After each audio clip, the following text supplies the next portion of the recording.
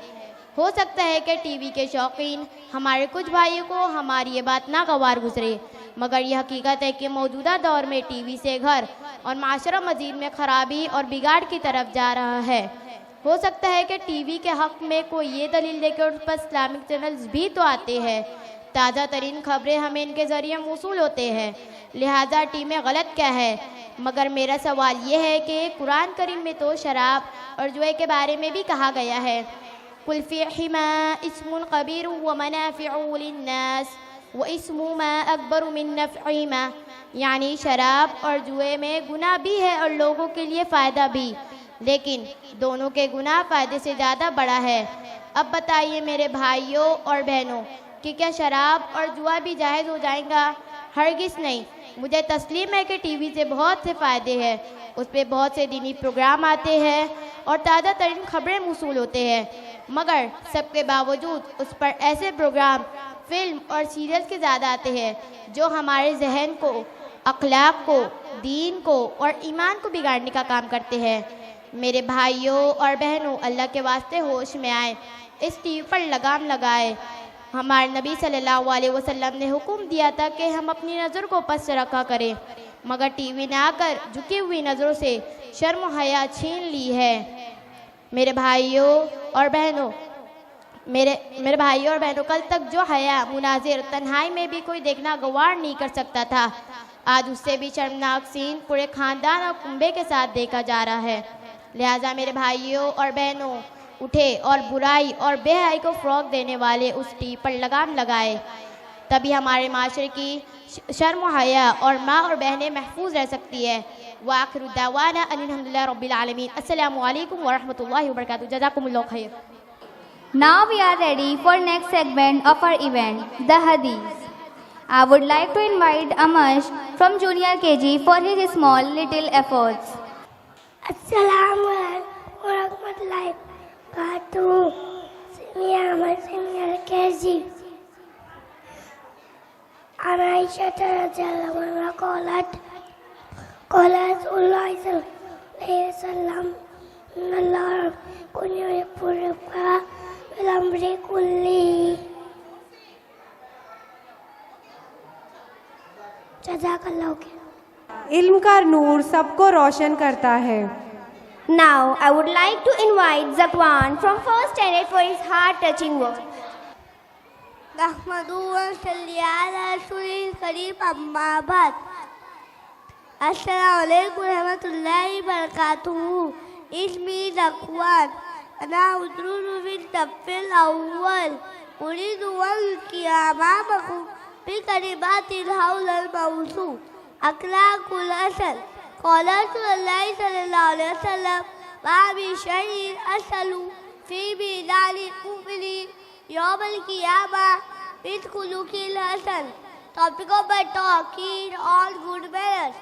Our Prophet Muhammad sallallahu alaihi wasallam said, there is nothing heavier on believer scale on day of judgment than good character. As-suluku wal-asanu yadi an nakuna tayyibin nakulu min fadhalika shukran wa asif.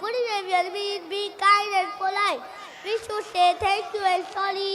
We must listen to all, help others and being very respectful. When we behave well and people like us and enjoy around us. अवाखिरु दावाना अल्हम्दुलिल्लाहि रब्बिल आलमीन। नूरे इल्म से रोशन है ये महफिल सारी, आज बच्चे सुनाएंगे हमारी दिलों की पुकारी।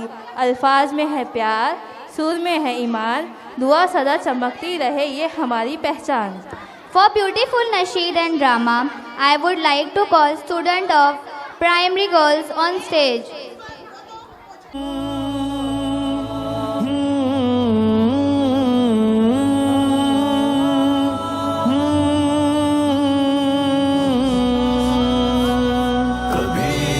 किसी को सताना नहीं, किसी का कभी दिल दुखाना नहीं, किसी की अगर आँख रोए कभी तो उस वक्त तुम मुस्कुराना नहीं। कभी भी किसी को सताना नहीं, किसी का कभी दिल दुखाना शुरू करते हैं ज़िंदगी की अनकही दास्तां। आँख रोए कभी तो उस वक्त तुम मुस्कुराना नहीं। किसी पर मुसीबत जो आए अगर कोई मदद से जी चुराना नहीं। मिटाए जो नफरत की तारीकियां वो उल्फत की शम्मा बुझाना नहीं। कभी भी किसी को सताना नहीं, किसी का कभी दिल दुखाना नहीं।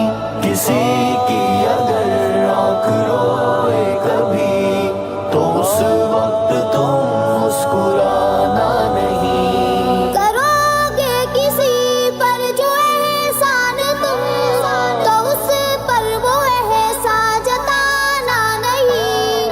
करे तुम पे एहसान कोई अगर तो एहसान उसका भुलाना नहीं। कभी दोस्त मुखलिस मिले अगर तुझे उसे तुम कभी आजमाना नहीं। जो हालात होंगे मुखालिफ तेरे तो सर उनके आगे झुकाना नहीं। कभी भी किसी को सताना नहीं, किसी का कभी दिल दुखाना नहीं। किसी की अगर आँख रोए कभी तो उस वक्त तुम मुस्कुराना नहीं। कभी गम तेरे दिल पे दस्तक जो दे जिसे वो अपना मानती थी वो भी उसके अपने नहीं रहे। नहीं। तेरा गम ही जाजी न बांटेगा जो उसे हाल दिल तुम सुनाना नहीं। कभी भी किसी को सताना नहीं, किसी का कभी दिल दुखाना नहीं। किसी की अगर आँख रोए कभी तो उस वक्त तुम मुस्कुराना नहीं। कभी गम तेरे दिल पे दस्तक जो दे तो आँखों से आंसू बहाना नहीं। तेरा गम ही जाजी न बांटेगा जो उसे हाल दिल तुम सुनाना नहीं। कभी भी किसी को सताना नहीं, किसी का कभी दिल दुखाना नहीं। किसी की अगर आँख रोए कभी तो उस वक्त तुम मुस्कुराना नहीं। एक बुलबुल है कि महवे तरन्नुम अब तक, एक बुलबुल है कि महवे तरन्नुम अब तक। उसके सीने में है नगमों का तलातुम अब तक। कैद मौसम से तबीयत रही आज़ाद उसकी, कैद मौसम से रही तबीयत आज़ाद उसकी। काश गुलशन में कोई सुने फरियाद उसकी।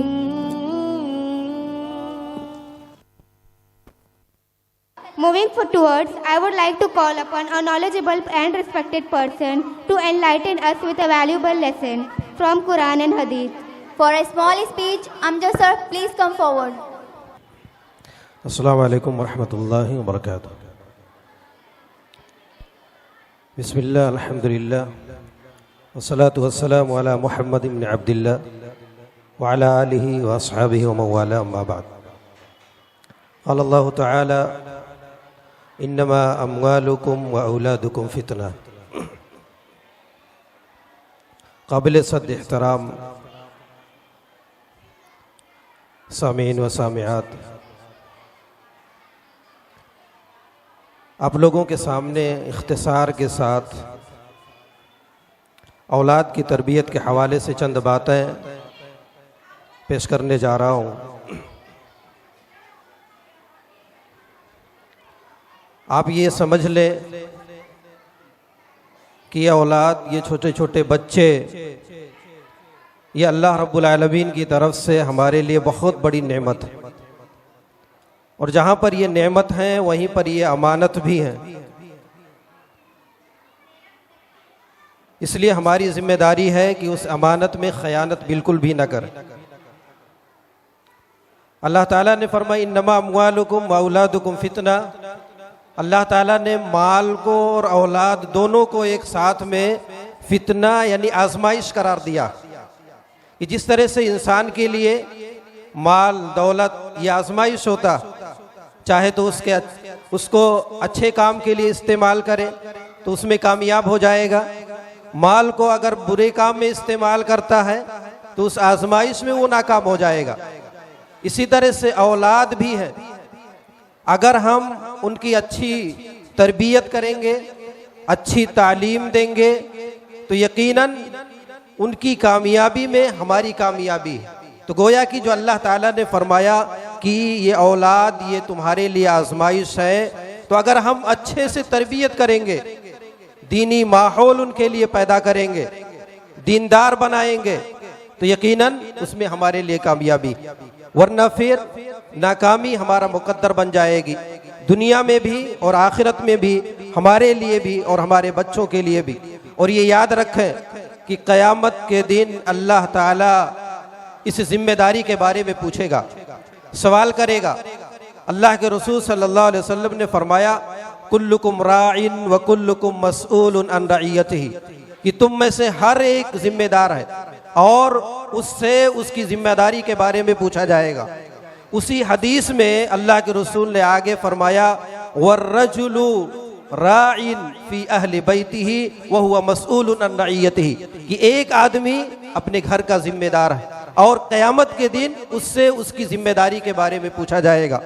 उसके घर का, चाहे उसके बच्चे हों, चाहे उसकी बीवी हो, उसके घर वाले हों, कोई भी हो, क़यामत के दिन अल्लाह ताला सवाल करेगा।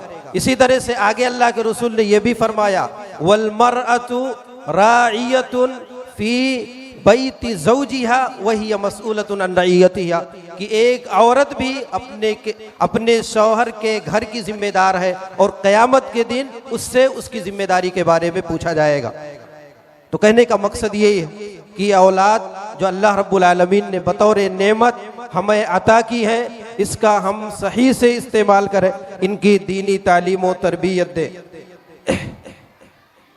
बच्चों की तरबियत हम किस तरह से कर सकते हैं, चंद निकात की शक्ल में मैं आप लोगों के सामने पेश करता हूँ। सबसे पहला काम जो हमें करना है वो ये कि अपने घर को हम दीनी माहौल दें, अपने घर को हम दीनी माहौल दें।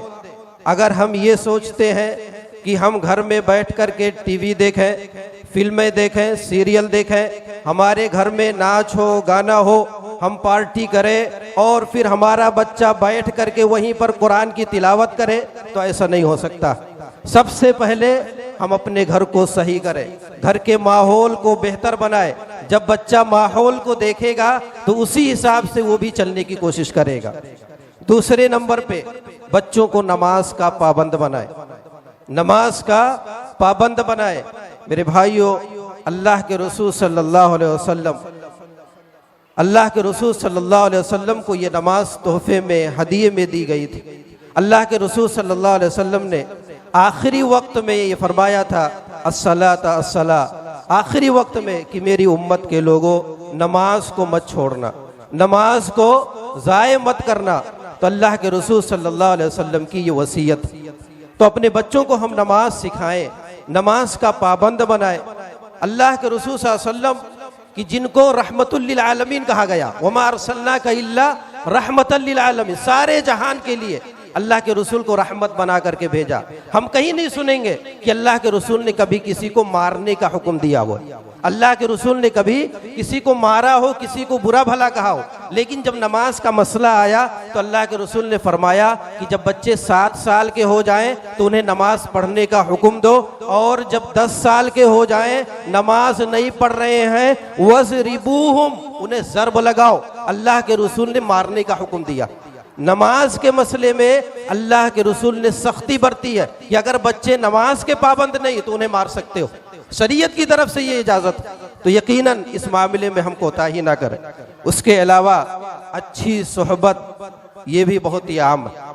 बच्चों के कैरेक्टर और किरदार के लिए अच्छी सोहबत का इंतखाब करना बेहद ज़रूरी है। हमारी सिर्फ ये जिम्मेदारी नहीं कि हम किसी स्कूल में बच्चे को दाखिल कर दिए, बस बच्चा हमारा दीनदार और सब कुछ सही हो जाएगा। उसकी निगरानी करनी ज़रूरी है। एक एक पल के बारे में जानना ये हमारी जिम्मेदारी है। हमारा बच्चा 1 घंटे के लिए घर से बाहर है, हमारी बच्ची 1 घंटे के लिए घर से बाहर है, कहाँ गई है, किसके साथ में है, ये पूरी तफसील, पूरी डिटेल हमारे पास होनी चाहिए। ये हमारी जिम्मेदारी, ये वालिदैन की जिम्मेदारी। अच्छी सोहबत होनी चाहिए। हम बच्चों के दोस्तों को देखें कि बच्चे का दोस्त कैसा है, उसका कैरेक्टर कैसा, उसका किरदार कैसा, किसके साथ रह रहा, कहाँ जा रहा है, क्या कर रहा है, ये पूरी जानकारी हमारे पास होनी चाहिए।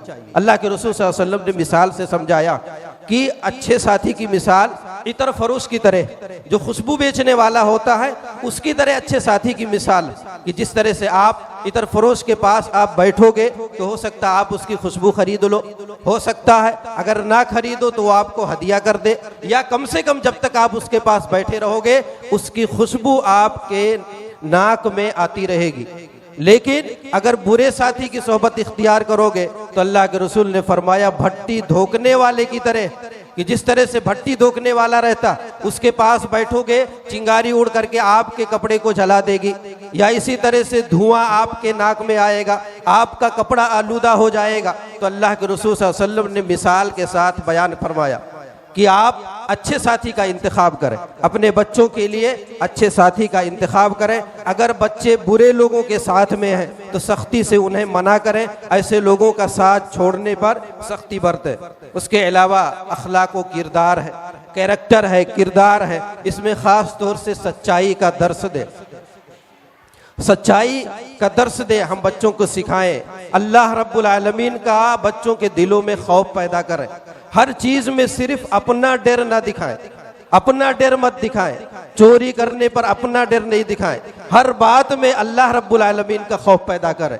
कोई भी गलत काम बच्चा कर रहा है अल्लाह ताला से डराए कि अल्लाह ताला गुनाह देगा, और जन्नत की लालच दे, जहन्नम से डराए। ये सारी चीजें जब बच्चों के दिलों में पैदा होंगी तो यकीन मानिए आप निगरानी करें या ना करें, आप कहीं भी रहेंगे, आपका बच्चा तन्हाई में भी रहेगा तो यकीनन वो अच्छा काम करेगा, बुराई कभी नहीं कर सकता। उसके अलावा एक अहम चीज टेक्नोलॉजी है, उस पर भी हमें ध्यान देने की जरूरत है। टेक्नोलॉजी जाहिर सी बात है आज के दौर में उससे बेनियाज नहीं हुआ जा सकता, कि अगर बच्चों को लैपटॉप नहीं दे सकते, मोबाइल नहीं दे सकते, या इसी तरह से टेक्नोलॉजी की जितनी भी चीज़ें हैं, सूरतें, उन तमाम चीज़ों से बच्चों को दूर रखना ये महाल है, मुमकिन नहीं है। लेकिन ये है कि उसकी निगरानी हम कर सकते हैं। अगर बच्चों के हाथ में मोबाइल है तो वो किस काम के लिए इस्तेमाल कर रहे हैं, क्या चीज़ उसमें देख रहे हैं, लैपटॉप है उनके पास तो वो क्या कर रहे हैं, तो उस पर हमें खुसूसी तौर पर तवज्जो देने की ज़रूरत। गलत चीज़ों की तरफ ना जाएं, गलत वीडियोस ना देखें, गेम्स वगैरह ना खेलें, या इसी तरह से दुनिया भर के जो खुराफात सोशल मीडिया पर मौजूद होते हैं उससे हमें बचाने की ज़रूरत है।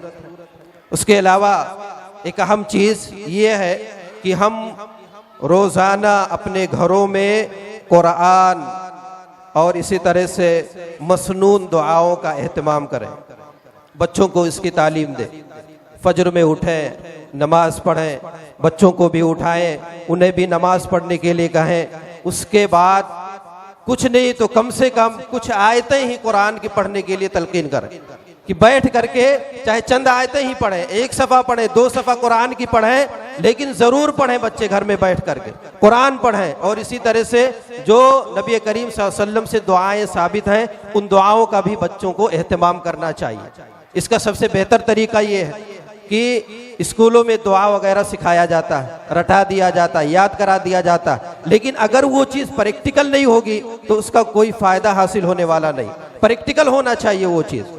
इसका मतलब हम इसको इस तरह से कर सकते हैं कि जैसे बच्चे घर से निकल रहे हैं, अगर वो दुआ नहीं पढ़ रहे, घर से निकलने की दुआ नहीं पढ़ रहे, हम खुद से पढ़ लें, उनके सामने हम वो दुआ खुद से पढ़ लें, बिस्मिल्लाह तवक्कलतु अलल्लाह वला हौला वला कुव्वता इल्ला बिल्लाह। 1 मरतबा खुद से पढ़ेंगे, 2 मरतबा पढ़ेंगे, फिर उसके बाद बच्चे खुद ब खुद आदी हो जाएंगे, वो निकलेंगे तो फिर वो खुद ब खुद पढ़ने लग जाएंगे। इसी तरह से कोई भी काम कर रहे हैं, तो उसकी जो दुआ है उस दुआ को हम खुद से जब पढ़ेंगे तो बच्चे भी सुन करके याद करेंगे और पढ़ने लग जाएंगे, वरना सिर्फ रटा देने से इसका कोई फ़ायदा नहीं है। तो कुरान सिखाएं और इसी तरह से मसनून दुआओं की तालीम दें। उसके अलावा अच्छी आदतें सिखाएं, बुरी आदतों से अपने बच्चों को दूर रखें, ख़ास तौर से सफाई का ख्याल रखें, वक्त की पाबंदी करें, पूरा बच्चों का पूरे दिन का टाइम टेबल बना दें। हमारा बच्चा सुबह से लेकर के रात तक क्या करेगा, पूरा वक्त की पाबंदी के साथ उसका टाइम टेबल बना दें, उसके सामने पेश करें।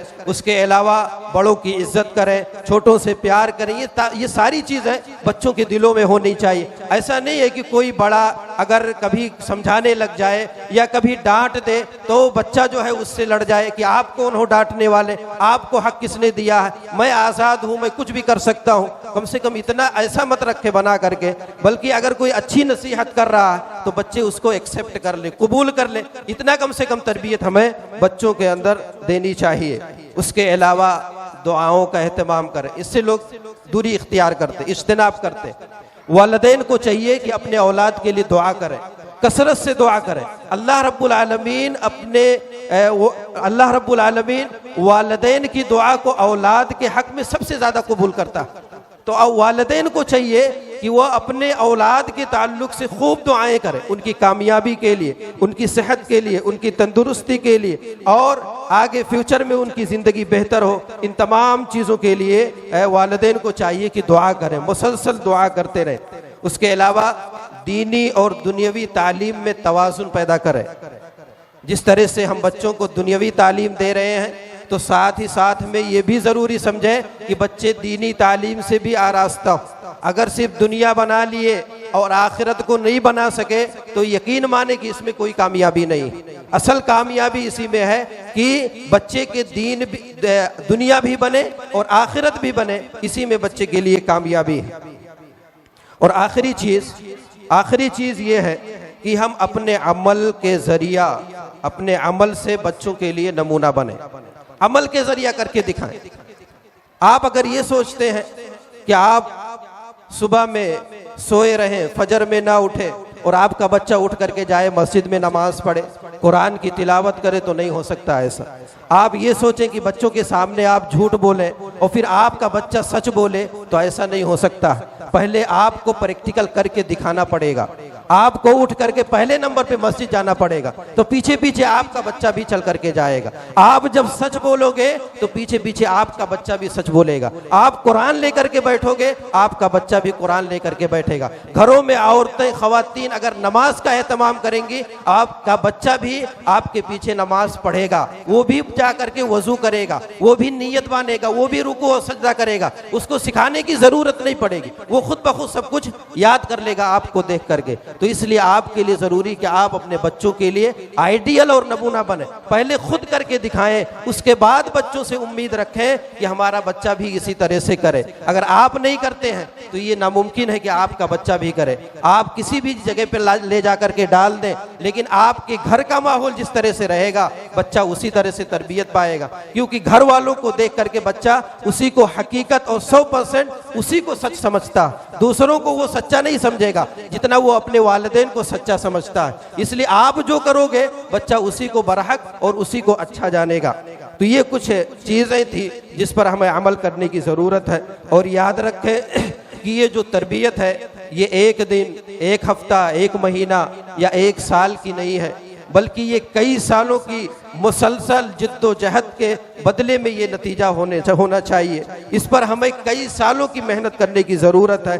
मुसलसल मेहनत करें, सब्र भी करना पड़ेगा, परेशानियां भी आएंगी, मुसीबतें भी आएंगी। इसमें एक ही काम बैक वक्त कई काम एक ही वक्त में आ जाएंगे, उस पर हमें सब्र करने की ज़रूरत है। उसके अलावा मुसलसल दुआ का एहतमाम करें। यकीनन जो लोग ऐसा करते हैं उनके बच्चे कामयाब होते हैं, सुरखरू होते हैं, दुनिया में भी और आखिरत में भी। और और जब उनके वालिदैन चले जाते हैं दुनिया से तो उनके औलाद अपने वालिदैन के लिए दुनिया में भी दुआएं देते हैं और उनके लिए खैर का काम करते हैं। और जो लोग अपने बच्चों को ऐसे ही छोड़कर चले जाते हैं तो यकीन मानिए वालिदैन के जाने के बाद बच्चे भी लापरवाह हो जाते हैं, अपने वालिदैन को कभी नहीं याद करते हैं। तो इसलिए कम से कम ये सारी चीज़ें जहन में रख करके अपने बच्चों की बेहतरीन तरबियत करें और दीनी तालीम दें और उस पर अमल कराने की भी कोशिश करें। अल्लाह ताला से दुआ है कि बारे इला हम तमाम लोगों को इसके करने की तौफीक अता फरमाए।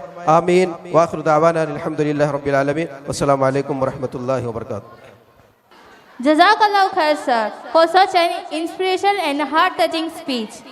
And now to take the program forward, we request our respected teacher Anam Miss to kindly take the mic for new segments.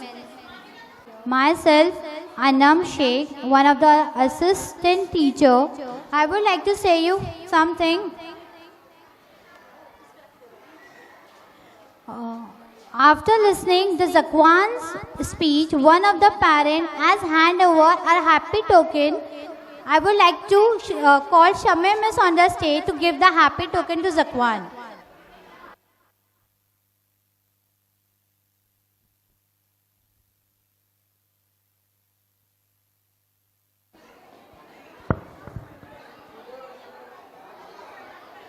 Assalamu alaikum wa rahmatullahi wa barakatuh. Respected parents, honorable management, dear teachers and our shining students.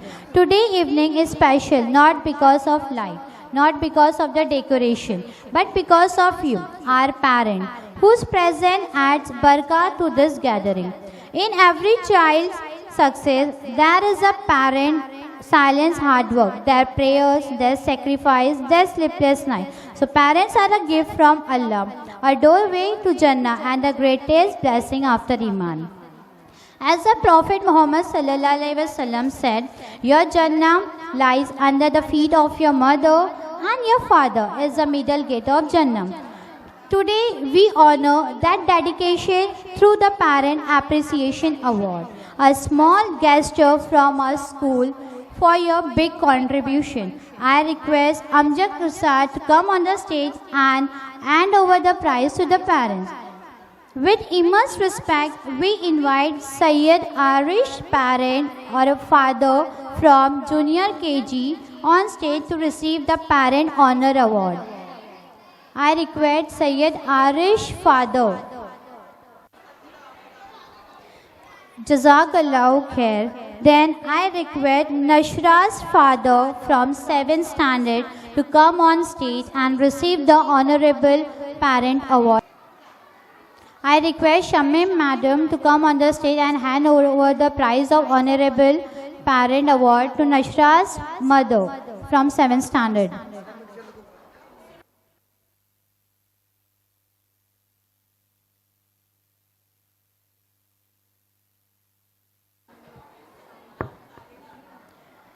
Parents की दुआ है ज़िंदगी की सबसे बड़ी कामयाबी होती है.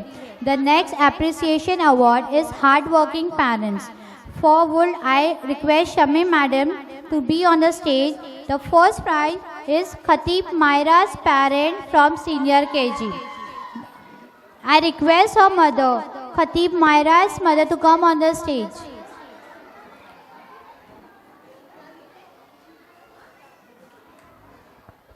The next is Ansari Amash from senior KG's mother. Amash mother. The next is Ansari Sidra from 4th standard, her mother. Sidra's mother from 4th standard. Sidra's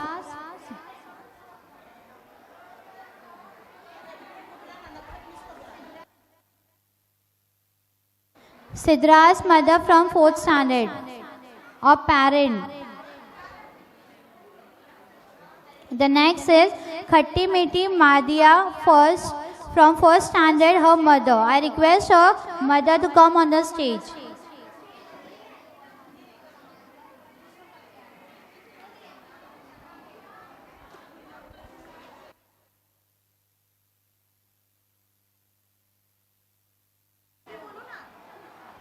hard working.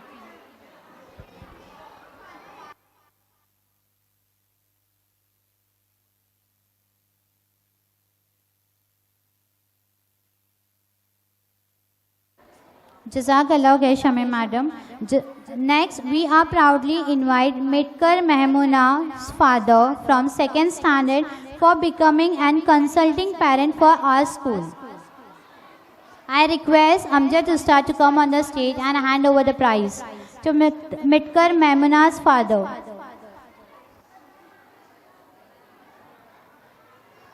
Then I request Nakhat madam to come on the stage and hand over the prize to Momin Adi's parent, the mother from the 3rd standard.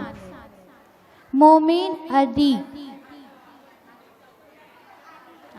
Momin Adi's mother.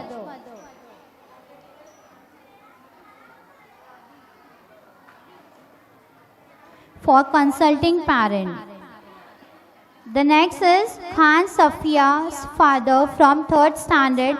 I again request Amjad Ustad to come on the stage.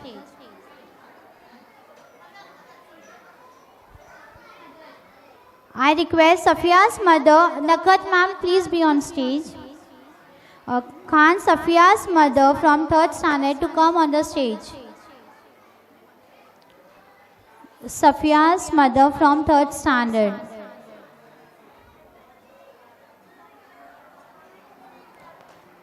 Jazakallah khair. For next appreciation for good advisor parent, I request Nakat madam to hand over the prize for Ansari Musa mothers from 3rd standard. Ansari Musa mother or a father. Musa's parents are here.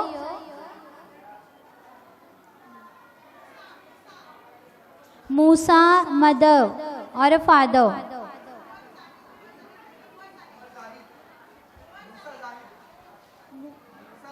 Musa Zahid mother.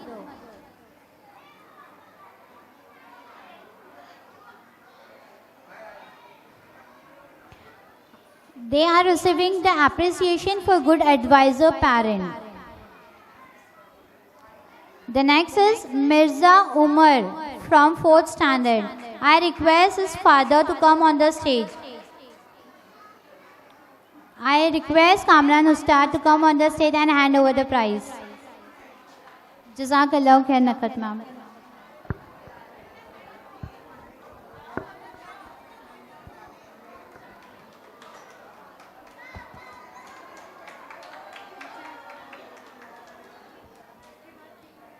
The next award is Cooperative Parents. I request Nakat ma'am to come on the stage again. Sorry for the inconvenience. I request Aga Yasa's mother from 5th standard to come on the stage and take the token from our Ikra School of Cooperative Parent. Aga Yasa's mother from 5th standard.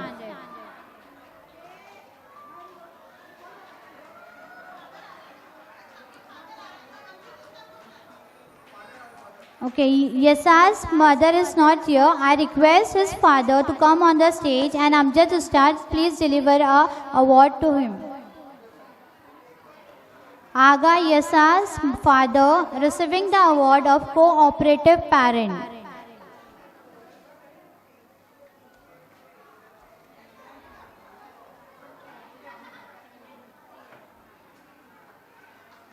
Jazakallah khair. And I request Reem Mariam from 7th standard mother. I request Reem Mariam mothers from 7th standard. Reem.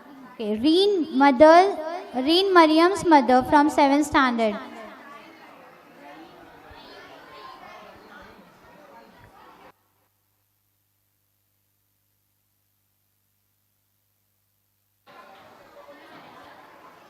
Her mother is receiving an award of Cooperative Parent.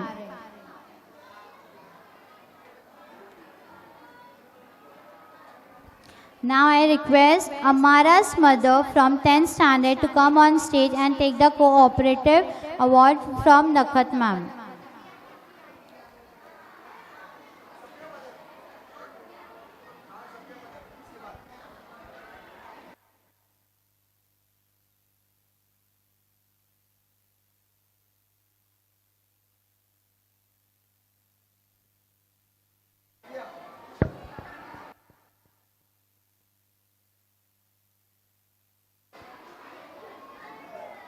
One of the award goes to consulting parent of our school, Khan Safia's mother from 3rd standard.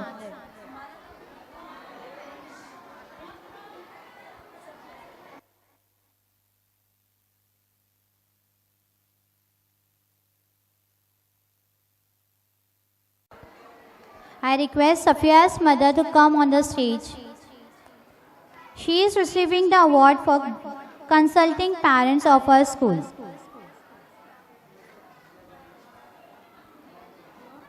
Now it's time to honor those student parents whose child show remarkable dedication and consistency, the students who gave their 100% in discipline, hard work and performance.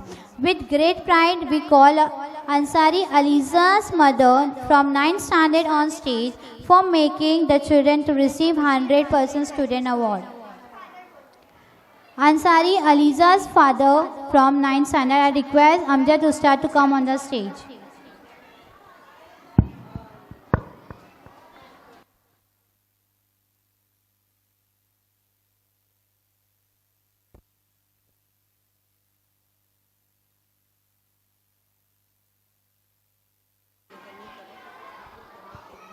I request say Allah Akbar. Takbir. More loudly. Takbir. Takbir. The next is for same 100% award from Khan Abdullah and Afreen from Junior KG. I request Khan Abdullah and Afreen's mother to come on the stage.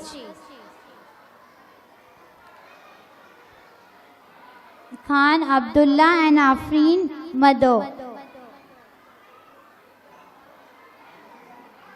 from Junior KG. The parent of Khan Abdullah and Afreen is they are present.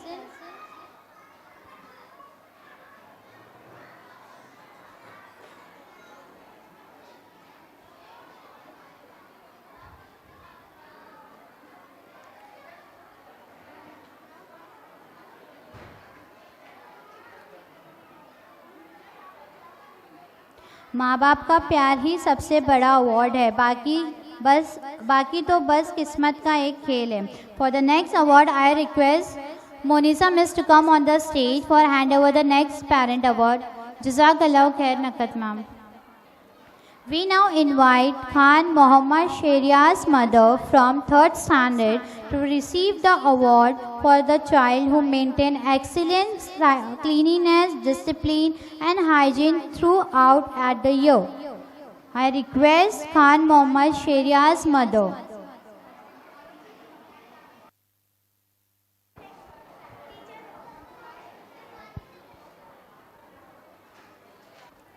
I request Kamran sir to come on the stage and hand over the award for hard-working parents Ansari Sidra's father from 4th standard.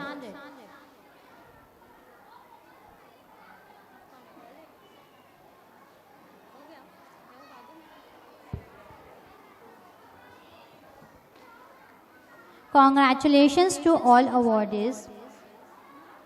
I dedicate this award to my parents, जिन्हें मैं कैसे शुक्रिया करूं, वो मेरी हर सफलता की वजह है. Respected parents, thank you for your precious time. We trust at constant support. Your encouragement motivates us to work harder, dream bigger, and build a better future together. Jazakallahu khair, dear parents, for being a part of our school family. Now I would like to hand over the mic to our next anchors who will continue the program with more exciting segments. With Allah. Now we come to a special program of Azan. I would like to call Isa from 9th standard. Allahu Akbar, Allahu Akbar, Allahu Akbar, Allahu Akbar. Ashhadu an la ilaha